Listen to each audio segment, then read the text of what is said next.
Gel bana. En geç gülelik kafe. Gire. Kafedik getir yani üyden iyi biçerdik de. Nakar biçer bile akma. Girin namal ya. Hani in ağır başına atlangızdan alayın. Bizde değil bollu üç yatan pul var mı? Pul yoktur. Be. Nerede ne günlükler ben kazanılıyor. İslenlik Türk naharlangız akadet. Men nakam.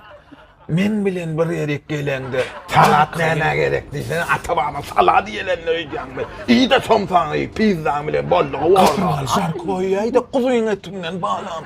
Yüzüm yıkırtsın ayırıyormuş. Yok. İyi de. Yok. İyi seni bağlam.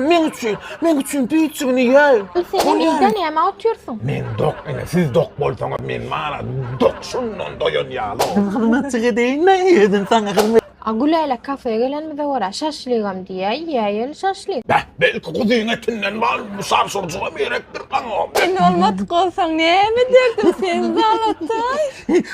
Anlataydın ben böyle. Sana bir Mahitacıklı adam alay içeyeli. Sever de pepti ne uluyor alaklı. Mahidacık ne bu? Çaktay jetmen burada hiç ya kadar ya. Çaktay jetmen burada senin kıyediler ya. kıyıp vereyim bana. Ben gazı su uçama. Kahve içe yardım da sıkayım. Oy pek güzel. Vay aşkım. Bana da koyup verey sok. Ay su sarmasana ya ben özüm kuyunayım. Vay elim bişti üflü. Bak il sakızını döyüne. Kadınlar illimi de böyle afsatlar var ya.